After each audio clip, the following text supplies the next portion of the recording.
শোনো না, কতদিন হয়ে গেল আমরা কোথাও ট্রিপে যাই না। চলো না আমরা দুদিনের জন্য কোথাও ঘুরে আসি। আমি তো অফিস থেকে ছুটিই পাবো না। তাহলে চলো ছুটির দিনেই ঘুরে আসি। ও তার মানে আমি অফিস থেকে একদিন ছুটি পাই আর সেদিনও আমি পরিশ্রম করবো? মানে তুই কি বলছিস?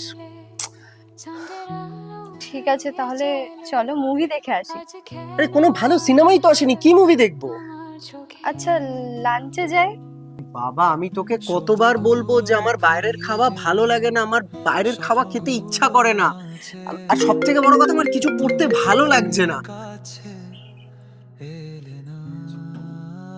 হ্যালো, হ্যাঁ ভাই বল। এখন? আচ্ছা ঠিক আছে আমি আসছি, তুই বাড়ি আয়। এই আসছি। এই দাঁড়া, এত তাড়ার কি আছে? ও বুঝতে পেরেছি, রোমিও এসে গেছে না? না ও আসেনি। মানে ও আসেনি মানে আমি ঠিক বুঝতে পারলাম না। মানে কয়েকদিন ধরে দেখছি ও না তোকে দিতে আসছে না নিতে আসছে। সব ঠিক আছে তো? আরে হ্যাঁ সব ঠিক আছে, ও আসলে একটু কাজে ব্যস্ত। তুই চিল কর, আমি সব আসছি। ঠিক আছে তো? শিওর তো? হ্যাঁ রে সব ঠিক আছে। ঠিক আছে, চল সাবধানে যা। টাটা। টাটা।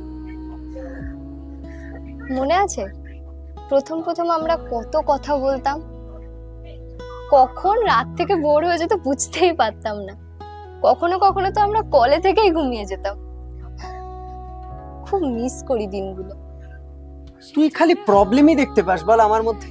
আমার দেওয়া এফোর্টস, আমার ডেডিকেশন তোর কিচ্ছু চোখে পড়ছে না। এখন শুধুই প্রবলেম প্রবলেম আর প্রবলেম। কেন জানি না মনে হচ্ছে তোর এখন ফিলিংস না অন্য কোথাও গ্রো করছে, অন্য কারোর জন্য। কি বাজে বকছো এগুলো তুমি। বাজে আমি বকছি না, বাজে তুই বকছিস। থাক, আমাদের মধ্যে এখন যত কম কথা হবে ততই আমার জন্য সরি, আমাদের জন্য ভালো।